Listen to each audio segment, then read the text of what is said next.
Shalom warga kerajaan. Kan tema kita ini, kita punya hidup, punya strategi, dan subtema kita adalah communication. Komunikasi itu, kalau kita tahu doa itu bukan laporan pada Tuhan satu arah, tapi dua arah. Begitu baiknya Tuhan, bahkan ketika dia baru Nabi Habakuk ini komplain. Kita hidup ini pilihan, bisa jadi komplainer atau praiser, warrior atau warrior. Itu up to you and up to me. Maka Tuhan menjawab, aku melakukan di zamanmu. Lihatlah kepada bangsa-bangsa, lihatlah kepada Gentiles, Goyim, ya, lihat kepada mereka. Aku melakukan, yaitu sesuatu yang kamu tidak akan dipercaya kalau aku lakukan padamu. Dan orang tanya, what is about corona ini? Kita melihat banyak eksesnya ya. Di Jepang ada corona recon, yaitu perceraian, yaitu di antara keluarga-keluarga. Biasanya Jepang itu perceraian itu 35%. 1 dari 3. Tapi sekarang meningkat, saudara. Tapi bersyukur kalau kita punya Tuhan yang memberikan jawaban. Kan salah satunya yang menarik sekali dalam Habakuk 3 ayat ke-5, maka mendahuluinya berjalan penyakit sampar dan demam mengikuti jejaknya. Ayat-ayat sebelumnya berbicara tentang revival. Saya berani katakan bahwa melalui ini semua umat Tuhan sedang disucikan, dimurnikan, dan akan dipenuhi dengan Roh Kudus. Karena itu firman Tuhan mengatakan akan ada penyakit sampar dan demam. Wow, itu corona bukan? Tuhan izinkan. Ada ratusan ribu yang meninggal, ya. Supaya apa? Yang miliar ini diselamatkan. 7 miliar manusia.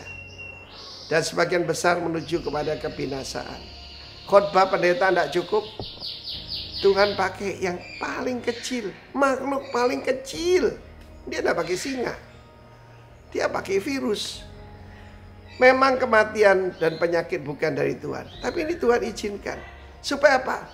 Supaya orang yang sombong pada bertobat semua. Baca Yesaya 24. Sebagaimana nasib imam, demikian nasib daripada umat. Sebagai nasib daripada bos, demikian nasib dari pegawai. Sebagai nasib daripada nyonyanya, demikianlah nasib pelayannya wanita. Saudara yang kasih Tuhan, itulah zaman kita sekarang ini. Aku melakukan di tengahmu sesuatu yang kamu tidak bisa percaya kalau kuceritakan kepadamu.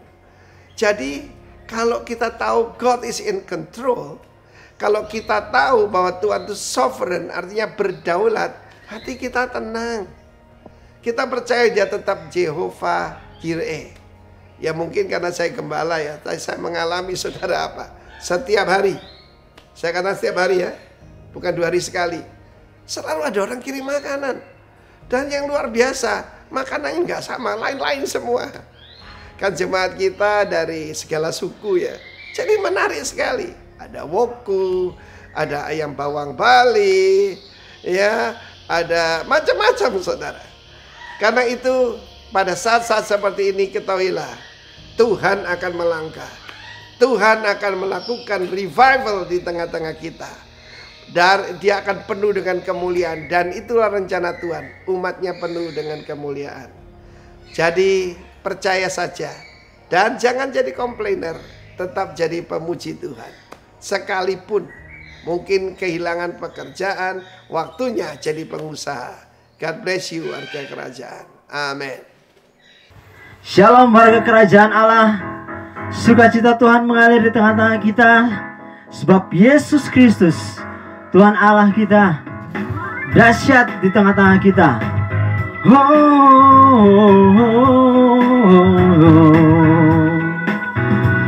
Betapa dalamnya kasih setiamu, betapa besarnya kebaikanmu. Hidupku dipenuhi kemuliaanmu, indahnya oh Yesus Tuhanku.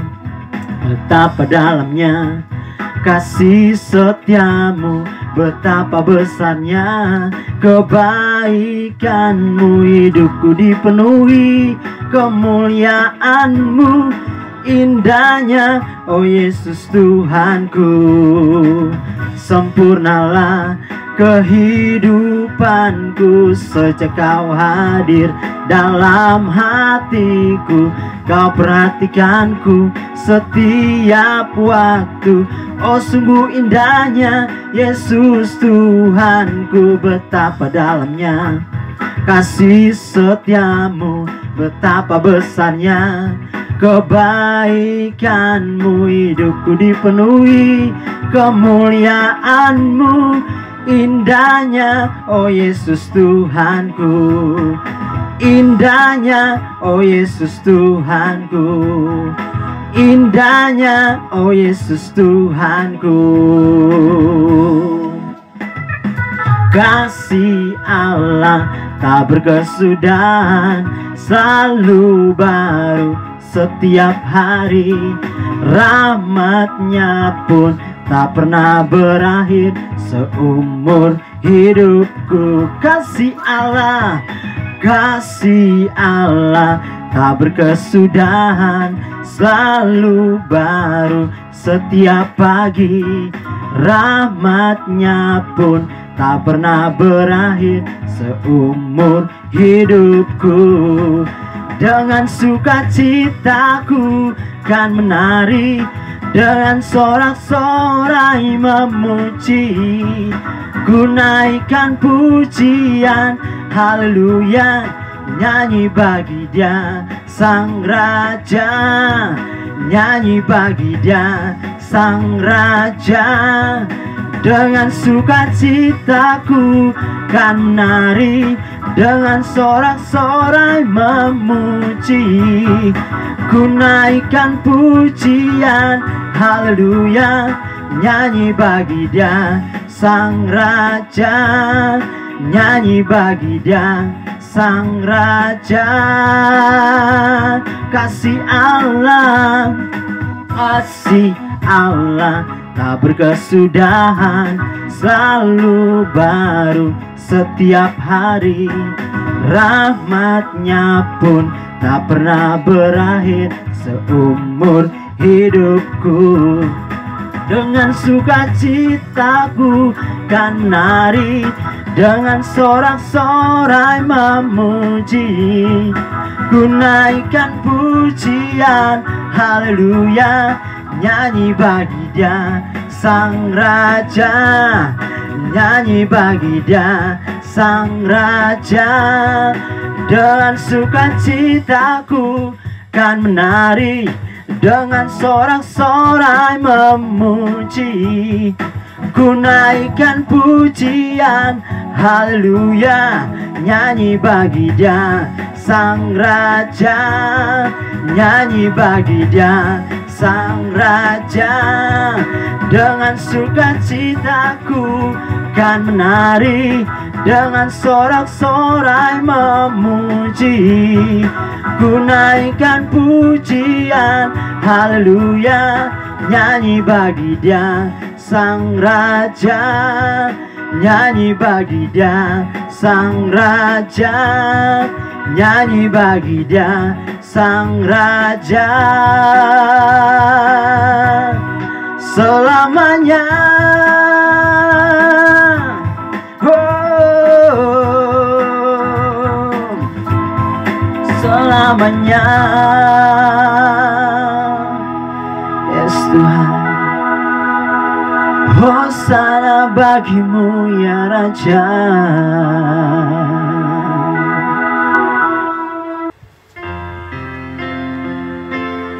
Hosana bagimu Tuhan, bagi Raja di atas segala raja, Yesus Kristus Tuhan.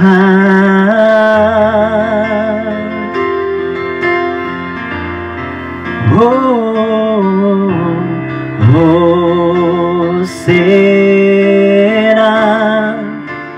in the highest.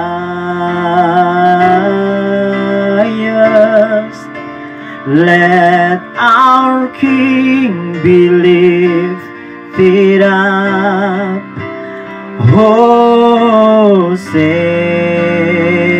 Hosanna, Hosanna, Hosanna in the highest. Let our King be lifted up. Hosanna,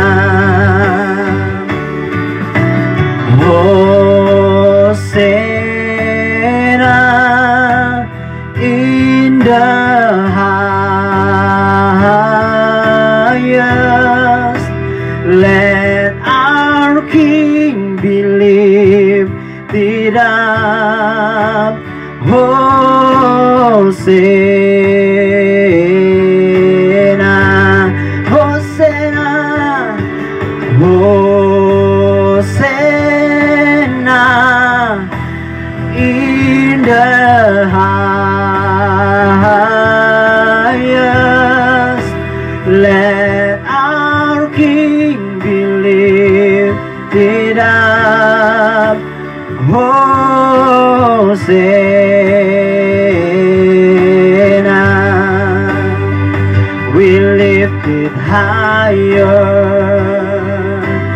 higher, be lifted higher. Jesus, you be lifted higher, higher, be lifted higher. Jesus, you be lifted higher. Oh, higher, be lifted higher. Oh, let our King be lifted up.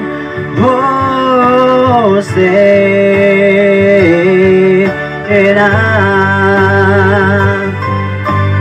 Yes, Tuhan. Hosanna in the highest. Let our King be lifted up. Hosanna,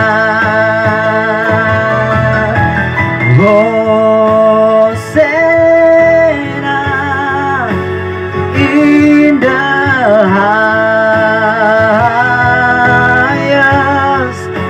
Let our King be lifted up.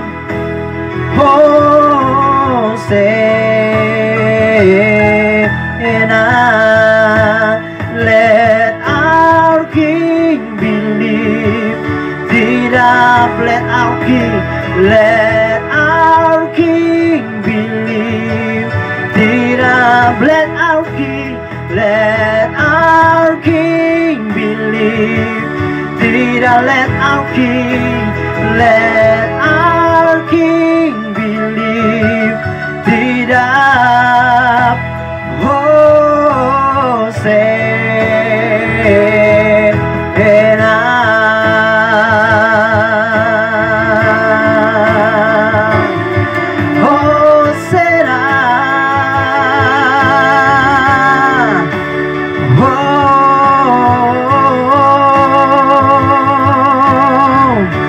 We lift it higher.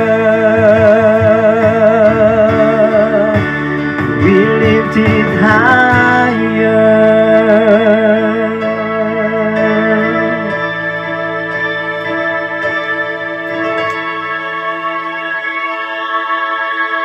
Kirabasi kiribiti kirabasa kararabasi. Irabasa kararabasi kirididididididid. Terima kasih Tuhan, terima kasih. Kami bersyukur Tuhan.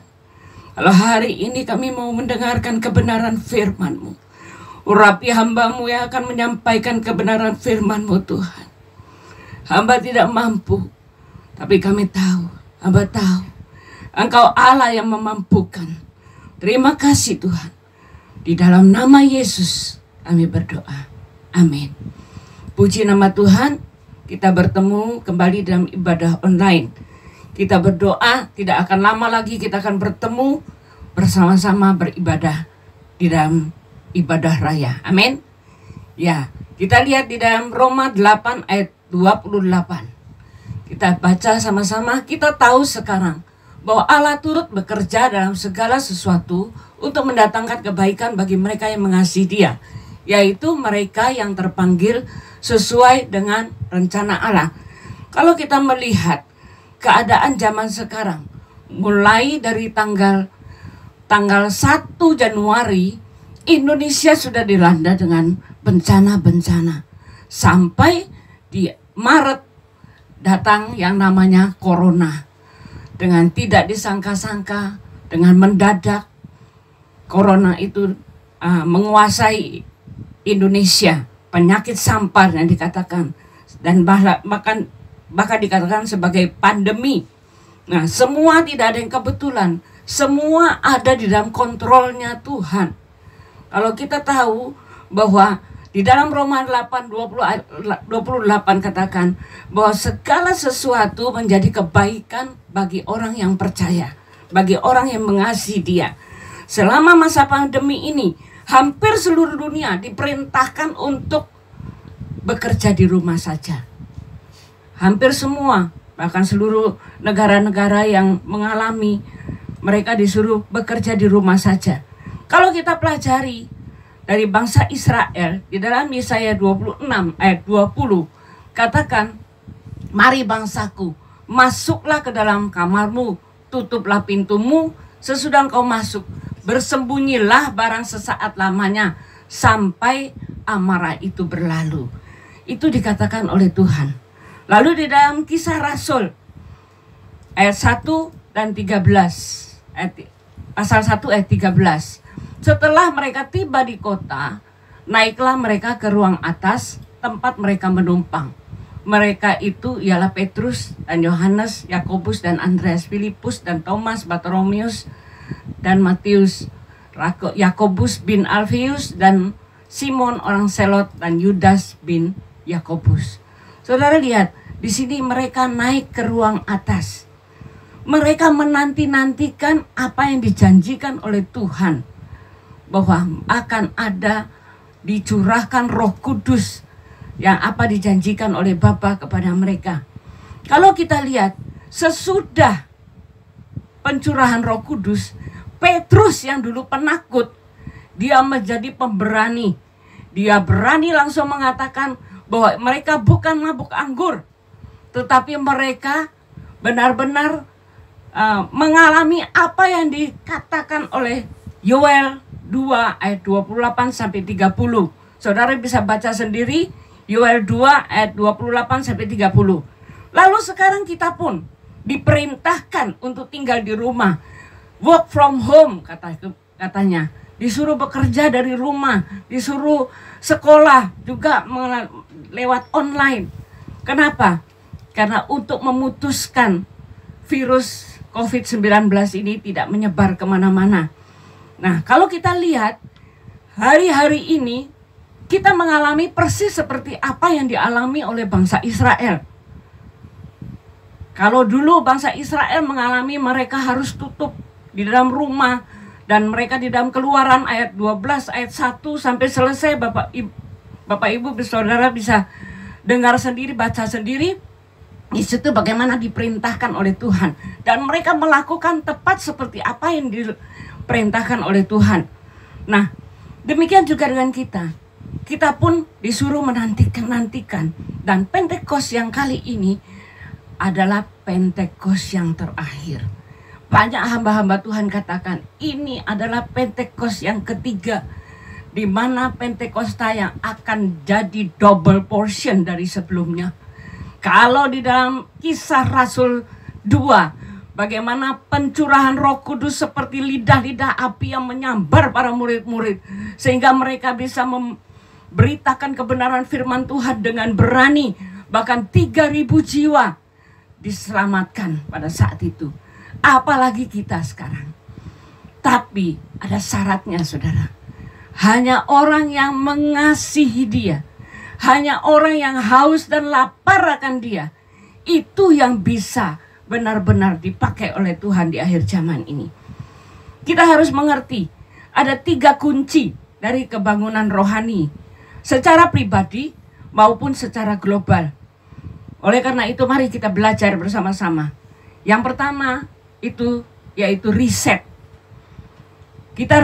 Kalau apa yang saya lihat, yang kedua restitusi, lalu yang ketiga yaitu restorasi. Apa yang menjadi rancangan iblis itu menjadi kebaikan bagi orang yang percaya. Tuhan akan membuat itu menjadi baik. Amin.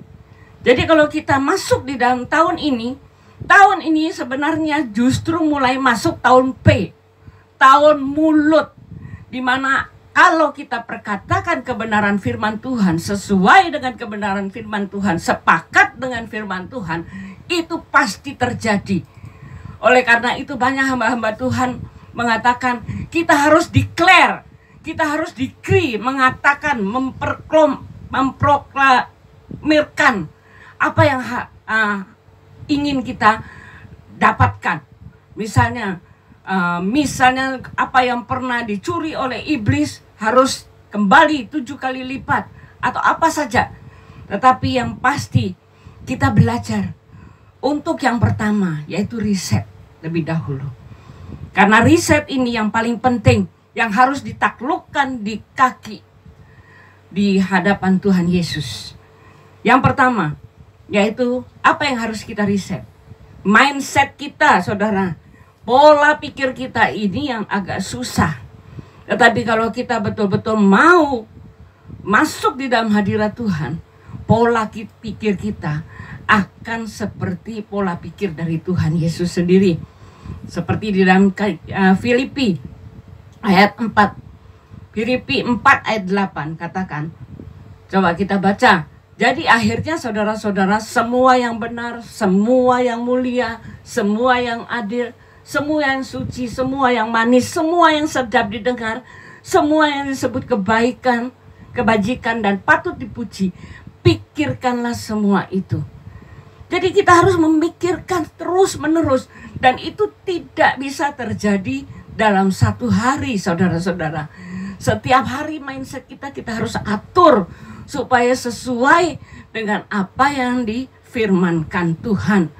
Oleh karena itu kita harus memikirkan yang sedap, yang manis, yang mulia, yang disebut kebajikan itu kita harus selalu katakan, kita harus selalu selaraskan dengan itu.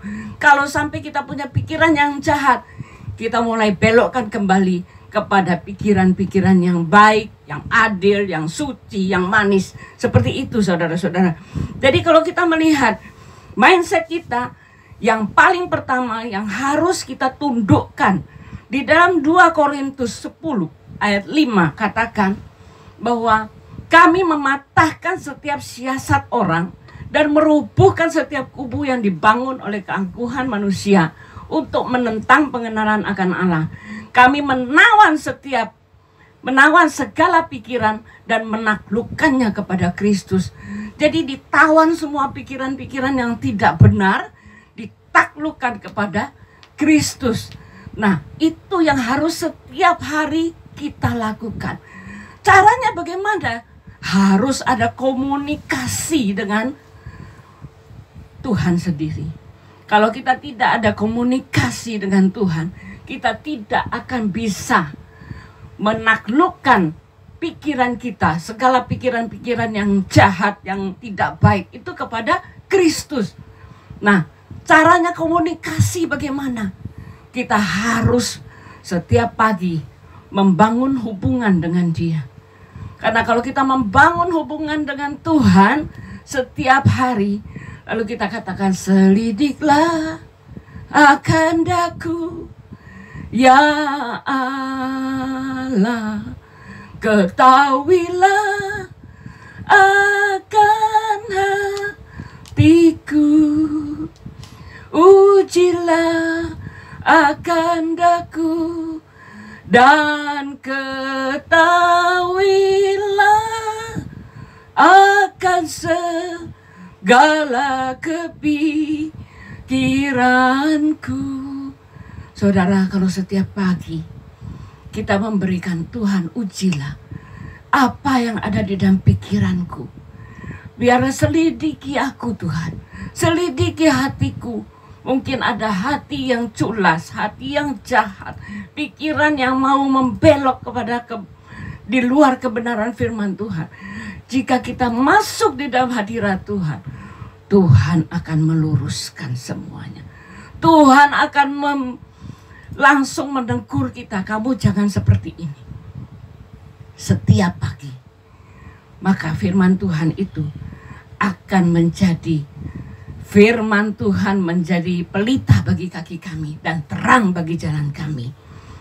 Saudara, kalau kita lihat, biarlah kita melatih diri kita mulai sekarang. Setiap saat, pada saat kita banyak di rumah, saudara banyak belajar untuk memberikan yang terbaik kepada Tuhan. Banyak menyembah Dia. Jadi kita lihat, kalau kita mulai merubah mindset kita, kita arahkan kepada Tuhan, percaya karakter kita yang kedua akan di-reset. Ya, saudara bisa melihat di dalam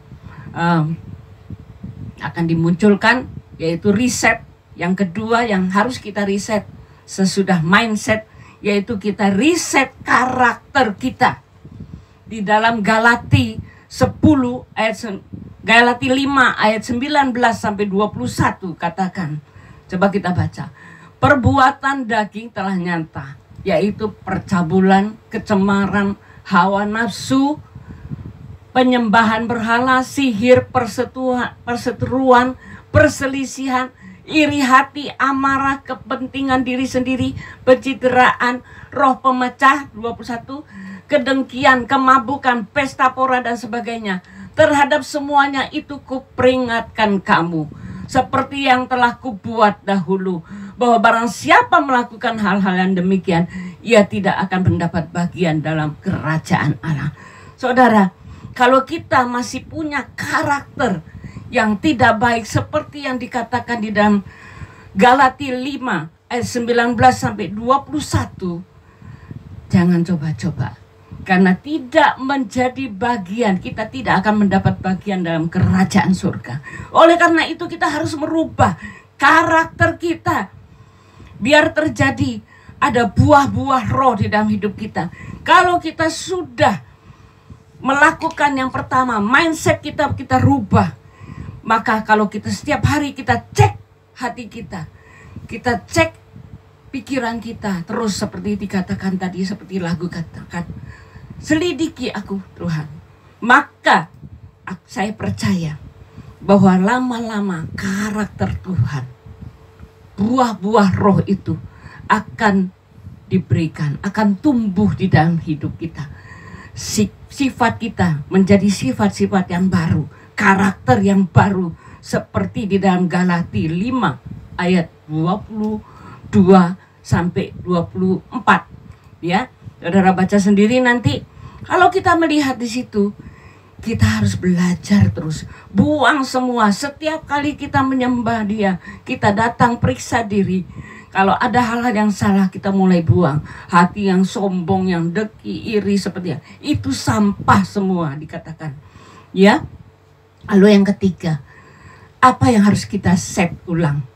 Kita tata ulang, yaitu ibadah kita yang hanya berupa rutinitas. Ibadah hanya berupa rutinitas yang hari-hari kita datang hanya supaya kita hadir. Apalagi sekarang kalau tidak dilihat oleh setiap hamba Tuhan, gembalanya atau petugas, lalu kita santai-santai di rumah, tidak sungguh-sungguh ikut ibadah online. Saudara, kalau yang benar kita harus siapkan diri seperti kita pergi ke gereja. Kita harus mandi, persiapkan diri, walaupun mungkin tidak pakai pakaian yang terbaik, tapi kita sudah mempersiapkan diri.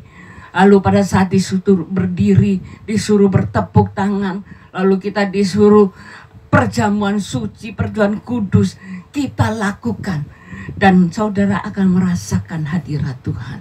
Jadi ibadah kita bukan hanya untuk dilihat orang, bukan hanya untuk rutinitas, tetapi ibadah kita karena kita haus dan lapar, karena kita ingin bertemu dengan Tuhan, karena kita ingin terus mendengarkan kebenaran firman Tuhan yang akan mengubah kita semakin hari semakin sempurna seperti Dia. Lalu apalagi penyembahan kita, saudara, yang harus direset, ditata ulang. Seperti Yohanes 4 ayat 23 sampai 24, saudara bisa pelajari sendiri. Ya, kita tingkatkan penyembahan kita dalam roh dan kebenaran. Banyak menyembah di dalam roh dan kebenaran. Saudara, kadang-kadang kita merasa, kenapa hati saya sedih? Tapi kita tidak tahu bagaimana caranya. Apa sih ini Tuhan?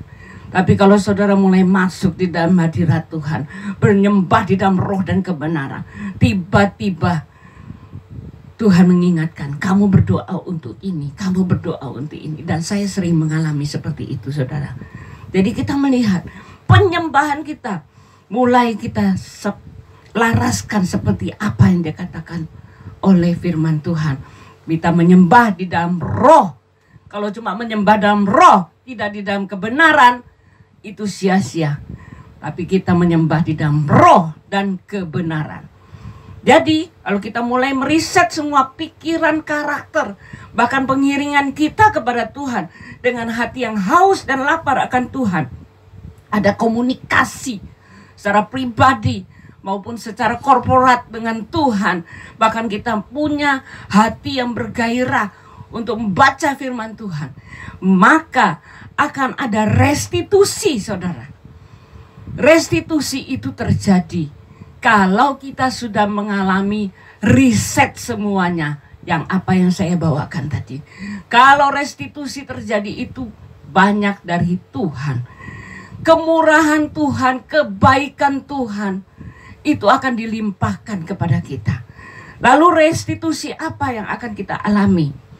Di dalam Yoel 2 ayat 25, ini kita harus baca bersama-sama. Yoel 2 ayat 25. Aku akan memulihkan kepadamu tahun-tahun yang hasilnya dimakan habis oleh belalang pindahan, belalang pelompat, belalang pelahap, dan belalang pengerip.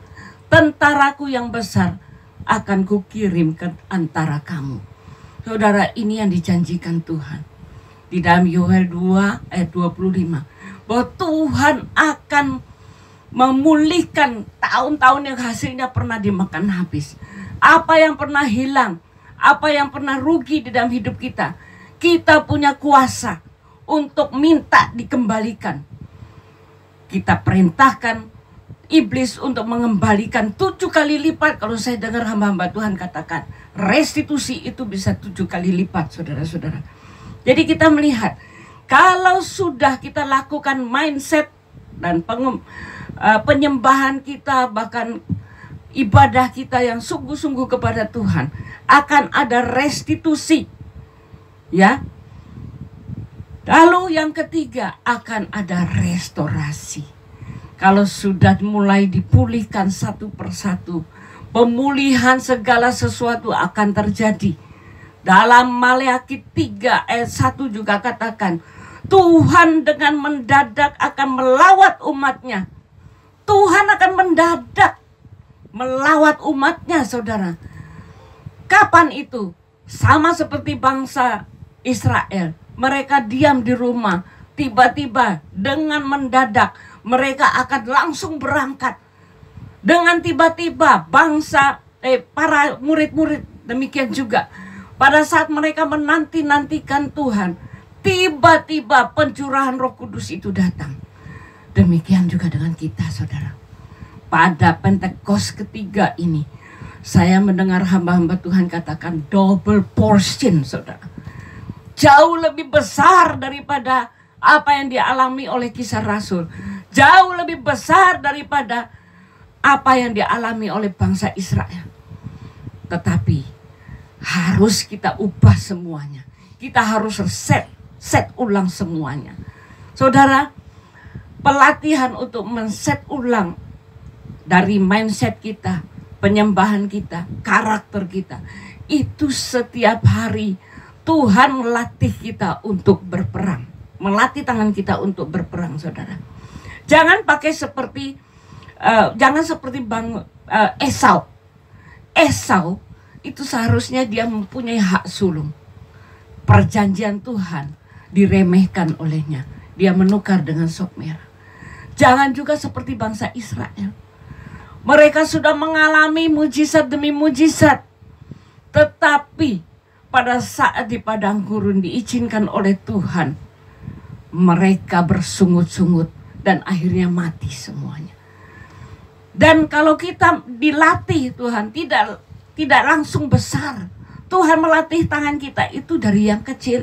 Seperti Daud. Mereka pada saat Daud di padang menggembalakan 2-3 ekor. Sampai akhirnya menjadi raja. Demikian juga dengan kita, saudara-saudara. Kalau saya mengalami mujizat demi mujizat. Dari yang kecil sampai yang besar. Mulai dari mata saya disuruh oleh Tuhan lepas kacamata saya. Masih di ibadah. Saya berani melepas padahal saya -5. Dan hari-hari tidak langsung sembuh. Tidak langsung seperti sekarang ini. Tapi hari-hari saya perkatakan. Mata saya semakin hari semakin terang. Mata saya semakin hari semakin terang. Lalu yang kedua. Pada saat saya pergi ke gereja. Doa pagi. Hanya tidak memakai SIM. Tidak membawa SIM dan tidak pakai helm. Saya ditegur. Iblis langsung membuat saya jatuh, ditabrak dan patah 7. Tetapi waktu itu juga saya mendengar suara Tuhan. Katakan bahwa kamu tidak apa-apa. Ada tangan Tuhan yang mengontrol semua kejadian saya. Dan saya mulai berdoa. Oleh bilur-bilur Yesus sembuh. Dan itu mengalami 3 bulan. Lalu yang ketiga, pada saat tangan saya jatuh. Tangan saya, tulang saya ini keluar. Pada saat itu saya pergi ke dokter. Dia katakan, Anda harus digip. Dan waktu itu saya akan berangkat ke luar negeri. Kalau saya digip, bagaimana dokter? Dia katakan, nanti kamu akan saya gip dengan yang kecil. Tapi saya berdoa. Tuhan katakan, begitu kamu digip, pekerjaan iblis akan lebih lagi. Lalu saya batalkan. Begitu saya batalkan, setiap hari saya cuma usap. Saya katakan, kembali di dalam nama Yesus. Kembali normal di dalam nama Yesus. Sampai saya berangkat ke luar negeri, itu masih keluar mencumur. Tapi saya katakan, kembali di dalam nama Yesus. Hanya dalam waktu tidak sampai 1 bulan, sudah sembuh total. Nah, itu tingkatan-tingkatan. Akan ada lagi, pasti akan ada lagi. Yang lebih besar. Unusual miracle itu akan terjadi. Saudara, tinggal kita mau menanti-nantikan. Ada pengharapan enggak? Dengan unusual miracle. Dengan supernatural blessing yang akan terjadi. Apakah kita punya pengharapan sampai di situ? Jadilah seperti iman saudara. Ada amin saudara? Jadi kita mulai belajar, mulai dari yang kecil. Kalau Tuhan melatih iman kita, kita mulai belajar untuk minta Tuhan yang bekerja di dalam hidup kita. Maka kita akan betul-betul mengalami dibawa Tuhan dari kemuliaan kepada kemuliaan. Dibawa Tuhan dari iman kepada iman yang sampai iman yang sempurna. Ada amin? Jadi kita sungguh-sungguh mau belajar saudara. Jangan seperti bangsa Israel, ingat. Tapi orang yang sungguh-sungguh, yang mencintai Tuhan dengan segenap hati, segenap jiwa dan segenap kekuatannya, pasti akan mengalami di hari-hari akhir ini. Saya begitu bergairah. Walaupun kita tidak bisa kemana-mana, kita hanya di rumah. Dan secara jasmani kita disuruh tutup mulut. Padahal tahun ini tahun P. Tapi jangan khawatir, kita kumandangkan terus deklarasi kita. Kita kumandangkan terus kebenaran firman Tuhan. Pembalikan keadaan akan terjadi hari-hari ini. Terima kasih. Ya, ini yang saya bisa sampaikan kepada saudara-saudara. Kita belajar untuk meriset semua apa yang sudah kita pelajari tadi. Ada komunikasi dengan Tuhan yang paling penting. Kalau saudara tidak ada komunikasi dengan Tuhan, tidak akan bisa mengalami. Komunikasi itu yang paling mudah sebenarnya dengan Tuhan.